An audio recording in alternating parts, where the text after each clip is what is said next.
Chapitre 1. La porte des enfers et la terre qui fond. Approchez-vous du bord d'une immense cicatrice ouverte dans la toundra sibérienne, et quelque chose d'étrange se produit. Les voix baissent d'elles-mêmes, non pas à cause du froid, mais parce que l'endroit dégage la solennité d'une cathédrale sculptée par la géologie elle-même. Les habitants lui ont donné des noms qui semblent sortis d'un film d'horreur. La porte des enfers. Le passage vers l'au-delà. Exagéré? Peut-être. Jusqu'au moment où l'on se penche au-dessus de Batagaïka, en Yakoutie, et que la forêt s'ouvre soudainement sous vos pieds, révélant les entrailles de la terre comme un livre d'histoire dont on aurait arraché la couverture. Sol noir, glace pâle, sédiments anciens empilés en strates, et cette sensation troublante de ne pas simplement regarder un trou, mais de regarder le temps lui-même. Batagaïka n'est pas un cratère de météorites. Les scientifiques parlent de mégaglissement de pergélisol, un sol qui s'effondre sur lui-même quand il se réchauffe, qui part en grands pans. Il y a quelques décennies, l'activité humaine a clairsemé la forêt environnante, privant le sol de son ombre protectrice. Le dégel a alors fait ce qu'il fait toujours quand on lui en laisse l'occasion. Il s'est propagé. La cicatrice s'est élargie d'année en année comme un glissement de terrain au ralenti, transformant le paysage en un tapis roulant qui remonte les âges. C'est comme si la planète avait un bouton « Retour en arrière » et que quelqu'un appuyait dessus avec le coude en faisant semblant de ne pas entendre le craquement. À l'été 2018, des chasseurs de défense de mammouths sont descendus dans cette blessure ouverte,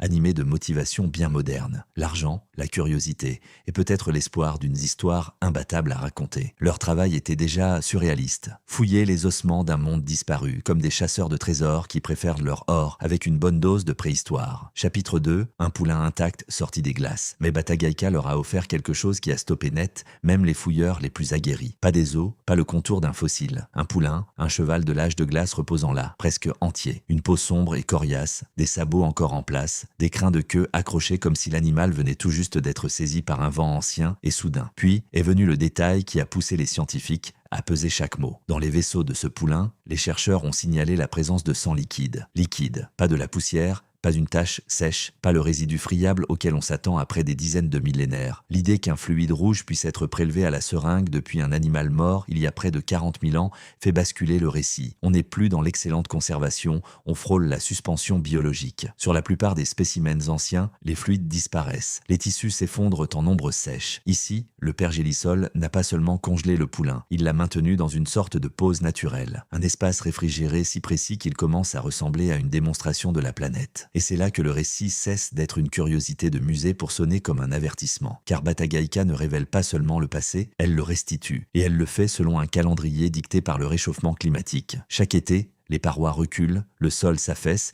et la terre recrache ce qu'elle retenait. Comme si la planète ouvrait un congélateur que personne n'avait pensé à étiqueter. Et nous nous penchons avec nos lampes de poche, fascinés et un peu terrifiés par ce que nous allons trouver à l'intérieur. Pour comprendre ce que cela signifie vraiment, il faut remonter au Pléistocène, le monde de l'âge de glace qui a duré de 2,6 millions d'années à environ 11 700 ans avant notre ère. Imaginez la Terre en mode survie. Des calottes glaciaires s'étiraient sur des continents entiers. Les hivers régnaient en dictateurs. Les étés n'étaient que de brèves apparitions. À travers toute l'Eurasie s'étendait une immense prairie balayée par les vents, la steppe à mammouth. Un territoire froid cousu d'herbes coriaces et de plantes vivaces, si vaste qu'il brouillait les distances comme un océan. Et cette steppe n'était pas vide. Elle était bruyante, elle était vivante. Chapitre 3. Les prédateurs anciens ressurgissent des glaces. La vie n'y survivait pas seulement, elle y prospérait. Les mammouths laineux traversaient en les plaines à grandes enjambées, massifs et hirsutes, les défenses recourbées vers le ciel. Les rhinocéros laineux portèrent leurs cornes comme des lames pour déblayer la neige à la recherche de nourriture enfouie. Bisons et cerfs anciens se déplaçaient en troupeaux, pareil à des systèmes météorologiques vivants. Les prédateurs suivaient, loups, hyènes des cavernes et grands félins taillés pour le froid. Toute puissance compacte et assurance glaciale. Dans ce monde, la douceur était une rumeur et le confort une récompense que l'on gagnait en étant plus coriace que l'air lui-même. Les chevaux de Sibérie à l'ère glaciaire n'avaient rien des animaux domestiques que l'on imagine dans nos écuries. Trapus, hirsutes, construits comme des machines d'endurance avec du caractère. Leur métabolisme et leur chimie sanguine les aidaient probablement à encaisser des températures qui mettraient à genoux un cheval moderne. Imaginez ce poulain, non pas comme un poney fragile, mais comme un petit tank revêtu d'un manteau d'hiver, né dans un paysage où un faux pas pouvait signifier la glace mince, une inondation soudaine ou l'effondrement d'un sol instable. Un seul mauvais moment et la nature pouvait vous sceller avant même que les charognards n'aient eu le temps de vous trouver. Mais le poulain l'humain n'était pas le seul fantôme à revenir à la lumière. Dans la même région du nord-est de la Sibérie, des chercheurs ont récupéré des lionceaux de cavernes dans le Pergélisol, de grands félins éteints qui arpentaient autrefois la steppe à mammouth. L'un d'eux, surnommé Sparta, était si bien conservé que sa fourrure, ses moustaches, sa peau et ses tissus mous étaient encore là. Pour les scientifiques, ce n'est pas seulement un moment de stupeur, c'est une révolution de données. Les os renseignent sur la taille et la forme. Les tissus mous révèlent comment l'animal vivait réellement. La disposition des muscles, la structure des pattes, la répartition des graisses, jusqu'au détail du pelage qui laisse deviner le camouflage et l'adaptation climatique. Les lions des cavernes n'étaient pas simplement des lions modernes en version agrandie. Ils étaient façonnés pour leur environnement. Larges pattes pour les sols glissants, muscles cervicaux puissants pour maîtriser de grosses proies. Puissance concentrée plutôt qu'endurance à long terme. Avec des spécimens comme Sparta, les chercheurs peuvent cesser de supposer et commencer à mesurer. C'est la différence entre étudier des empreintes et rencontrer le pied qui les a laissées. Et une fois qu'on a vu ce niveau de conservation, le cerveau ne peut s'empêcher de faire la chose dangereuse. Il commence à se demander ce qui attend encore dans la glace, parfaitement emballée, comme une livraison que la planète aurait oublié d'annuler. Puis, comme si la Sibérie avait décidé de monter encore les enchères, un autre chaton momifié est entré dans l'histoire. Un jeune Homotherium, un félin à dents en cimeterre, proche parent des célèbres dents de sabre, mais avec son propre style. Le chaton était minuscule, à peine âgé de quelques semaines à sa mort. Pourtant, son corps portait déjà le plan d'un adulte taillé pour la lutte. Cou dense, membres antérieurs puissants, une gueule conçue pour une morsure large. Sous la fourrure, un message. L'évolution a jadis fabriqué des monstres différents de ceux que nous connaissons, et le congélateur en a conservé les reçus. Chapitre 4. Les données scientifiques d'un monstre parfaitement conservé. À ce stade, il serait tentant de traiter le Pergélisol comme la plus grande archive naturelle du monde. Un documentaire cryogénique parfaitement organisé. Mais une archive qui s'effrite est aussi un déversement. Et les déversements ont des conséquences, car chaque spécimen bien conservé est bien plus qu'une histoire. C'est un ensemble de données biologiques, fragments d'ADN, protéines, microbes, parasites, signatures chimiques. Les scientifiques peuvent séquencer des génomes, les comparer à des espèces actuelles et reconstituer de longues histoires d'adaptation. Ces travaux sont précieux. Ils nous montrent comment les animaux ont survécu à un froid extrême, comment fonctionnaient les écosystèmes et comment le vivant réagit quand le climat bascule brutalement. Mais on sent la question suivante bourdonner en lisière de la conversation comme un moustique qu'on n'arrive pas à chasser. Si on peut lire le code, peut-on le faire tourner? C'est là qu'on commence à parler de désextinction, ramener des animaux disparus ou du moins en recréer des fragments en modifiant les gènes de leurs proches parents encore vivants. Le mammouth est l'argument vedette, parce que l'éléphant est son plus proche parent vivant et parce que le mammouth est la rockstar de l'âge de glace.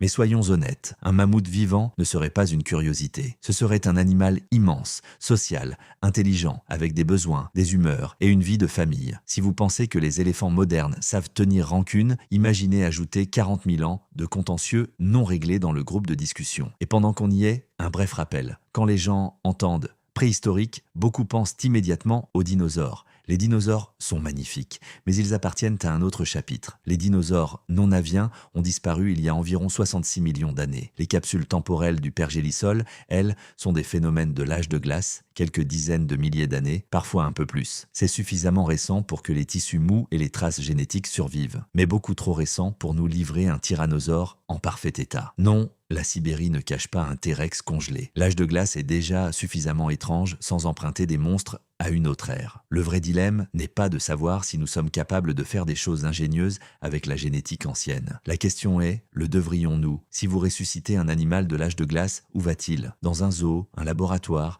une réserve clôturée. Les écosystèmes ne sont pas des décors que l'on reconstruit avec une liste de courses. Ce sont des relations entre plantes, herbivores, prédateurs, microbes, sol, eau et climat. Sortir une espèce de sa toile d'origine pour la déposer dans la nôtre ne fait pas revenir le passé. Cela crée une expérience. Et les expériences viennent avec leur lot d'incertitudes, de responsabilités et de mauvaises surprises. Chapitre 5. Les pathogènes anciens et les risques de la fonte. Puis il y a l'inquiétude moins spectaculaire mais plus urgente, les pathogènes. Le Pergélisol peut conserver des micro-organismes aussi bien que des mammouths et des félins. Certaines bactéries et certains virus peuvent rester en dormance dans le froid puis se réveiller à la chaleur. La plupart ne deviendront pas les méchants d'un film catastrophe. Mais la logique ici, c'est celle de la gestion des risques. Nos systèmes immunitaires modernes n'ont jamais eu à négocier avec de nombreux microbes anciens. Même si le risque d'un événement majeur est faible, le coût de l'imprudence pourrait être élevé. Quand la porte du congélateur s'ouvre, on ne se penche pas dedans pour respirer à plein poumon comme si c'était une fournée de biscuits chauds. Par ailleurs,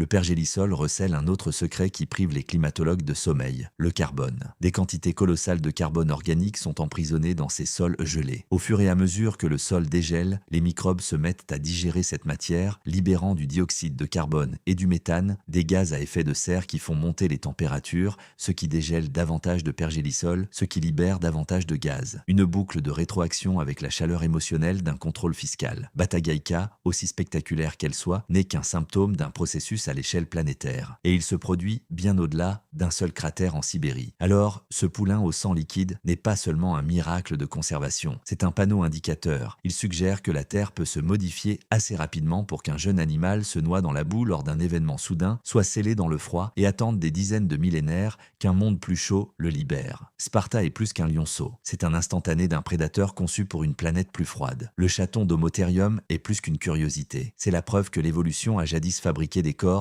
aux priorités différentes, avant de les classer dans la glace comme des dossiers classés sans suite. Et Batagaïka, cette soi-disant porte des enfers, est le projecteur qui fait rejouer ces images gelées, non pas selon un calendrier muséal, mais selon un calendrier climatique. Voici le miroir inconfortable. Nous traversons aujourd'hui une période de changement climatique rapide. Nous aimons nous croire auteurs de l'histoire. Mais des endroits comme Batagaïka nous rappellent que nous sommes aussi des personnages à l'intérieur d'un récit bien plus vaste. Le passé ne revient pas poliment. Il arrive comme un glissement de terrain, un effondrement, un dégel, un spécimen qui sort de la glace et dit « Tu te souviens de moi ?» Le cratère continue de s'agrandir. Chaque été de la Terre tombe encore. Davantage de fourrure, davantage d'os, davantage de chimie, davantage de tentations. Chaque découverte offre un choix. Utiliser ce savoir pour comprendre comment le vivant réagit quand le climat bascule. Et peut-être orienter notre propre avenir avec un peu plus d'humilité ou traiter ce dégel comme un catalogue pour ressusciter le passé sans lire les petites lignes. Dans tous les cas, la porte du congélateur est ouverte. L'âge de glace n'en a pas fini avec nous. Et pendant que les fantômes anciens de la Sibérie reviennent à la surface, la question n'est pas seulement ce que nous pouvons ramener, mais comment allons-nous faire face aux malédictions du passé